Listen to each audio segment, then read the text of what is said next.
You just graduated, got promoted, hit a major milestone, and everyone's asking, so when's the party? When are you posting about it? But you just shrug. Maybe later, maybe never. While others throw celebrations for every win, you quietly move on to the next thing. And people don't understand. They think you're ungrateful, insecure, or just weird. But here's the real question. Why do some people need to celebrate everything while others prefer silence? Is it humility, fear, or maybe something much deeper? Stick with me because what you discover might explain why success feels different for you. We live in a culture that celebrates everything: graduations, promotions, new jobs, fitness milestones. Every achievement gets announced, posted, and validated. But some people just don't do that.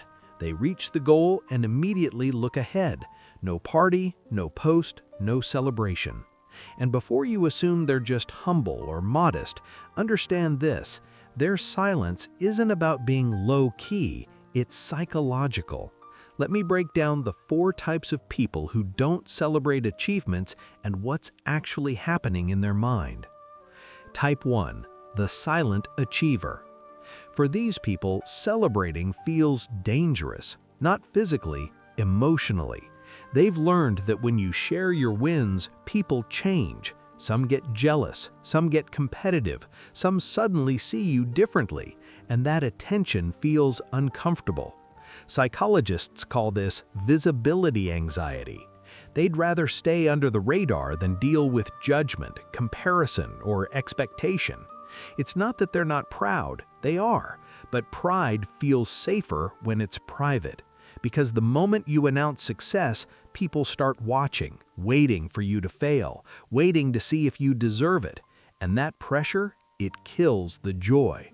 So they stay quiet, not out of insecurity, but out of protection. They've realized that celebrating publicly invites opinions they never asked for. Type 2. The moving target. These people don't celebrate because they're already focused on what's next. You congratulate them on graduating and they're thinking about the job. You congratulate them on the promotion and they're thinking about the next level. It's not that the achievement doesn't matter, it's that their brain doesn't let them stop. Psychologists call this goal gradient effect. The closer you get to one goal, the more your brain shifts to the next. For them, celebration feels like a pause, and pausing feels like falling behind. So they skip the party and go straight to planning, not because they're unhappy, but because their satisfaction comes from progress, not recognition. Standing still, even to celebrate, feels wrong.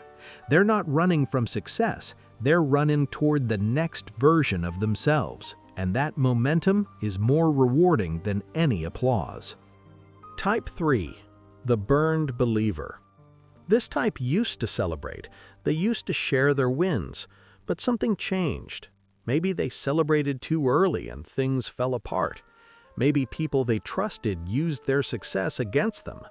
Maybe the congratulations felt fake, conditional, performative, so they stopped. Psychologists link this to learned distrust. When positive moments get ruined, your brain starts associating celebration with disappointment.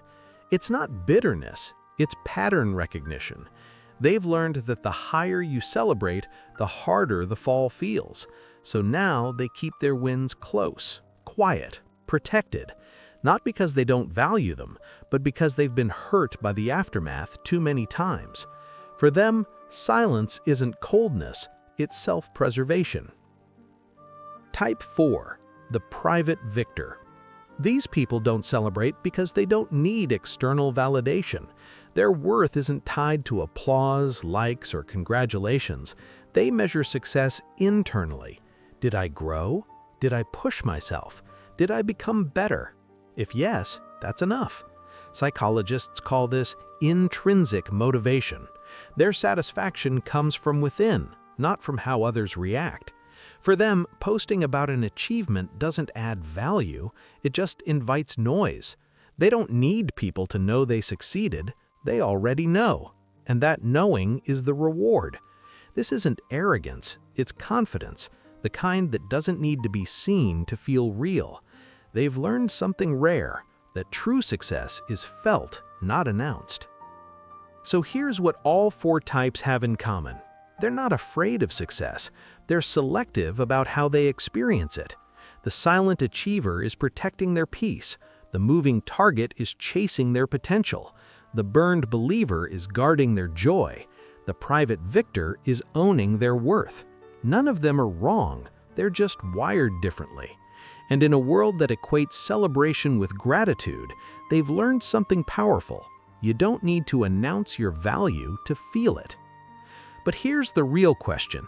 Does celebrating make success more real, or does keeping it private make it more meaningful? Maybe the people who don't celebrate aren't missing out. Maybe they've just figured out that the truest wins don't need an audience. So which one are you? The silent achiever, the moving target, the burned believer, or the private victor? Drop a comment, let me know, and tell us what's the last achievement you kept to yourself. If this made you think differently, hit subscribe. We dive deep into the psychology that actually explains people.